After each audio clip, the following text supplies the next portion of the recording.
Bonjour à tous et bienvenue sur ma chaîne. Alors, j'ai préparé la fameuse recette de la génoise. Vous allez voir, elle est vraiment très simple à réaliser. Pour avoir une génoise moelleuse et ferme à la fois, je vous donne tous mes conseils.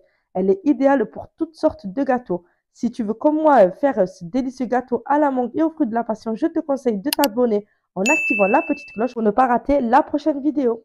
Allez, c'est parti. Alors, avant toute chose, il faut d'abord préparer tous ces ingrédients à l'avance et les avoir à portée de main durant la réalisation. Alors, j'ai commencé par préparer 125 g de farine avec un demi-sachet de levure chimique. J'ai aussi préparé 125 g de sucre en poudre. Et ensuite, bien entendu, j'ai préparé 4 œufs. Comme d'habitude, vous pouvez retrouver tous les ingrédients en bas dans la description.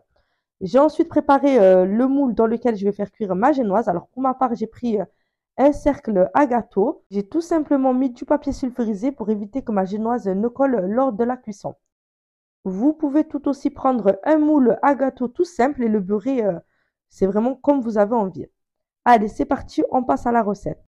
Alors, je commence tout simplement par venir séparer mes blancs d'œufs des jaunes.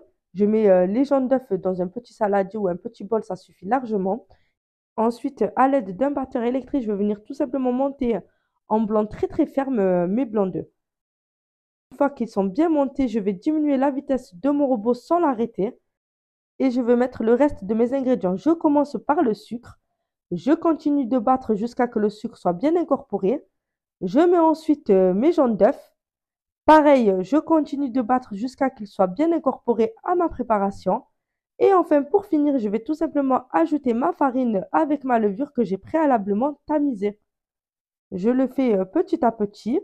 Il faut être rapide en soi, mais il ne faut pas aller trop vite pour ne pas casser les blancs d'œufs.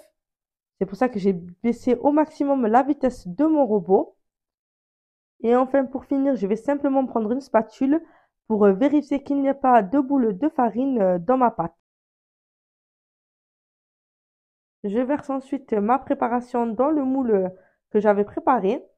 Et ensuite, je vais remettre un coup de spatule à l'intérieur pour avoir vraiment de la pâte de partout et tapoter sur mon plan de travail pour que ma génoise soit bien uniforme lors de la cuisson. J'ai enfourné à 170 degrés pendant 40 minutes. Ensuite, une fois que ma génoise était bien cuite, je l'ai laissée tiédir avant de la démouler pour ne pas qu'elle se casse. Je le fais quand elle est bien tiède pour avoir une génoise qui ne se brise pas. Et enfin, pour la découpe, je vous conseille vraiment d'attendre qu'elle refroidisse complètement pour pouvoir la trancher. Et voilà, en très peu de temps et avec seulement 3 ingrédients, on a obtenu une délicieuse génoise très moelleuse mais à la fois ferme, idéale pour la réalisation de toutes sortes de gâteaux. Vous pouvez, si vous le souhaitez comme moi, la réserver plusieurs jours dans votre réfrigérateur jusqu'à 3 jours. Il suffit tout simplement de l'emballer dans du papier cellophane. Et voilà, j'espère que cette recette vous a plu. Alors, si tu as aimé, n'oublie pas de me laisser un petit j'aime pour me donner un peu de soutien. Je vous dis à bientôt.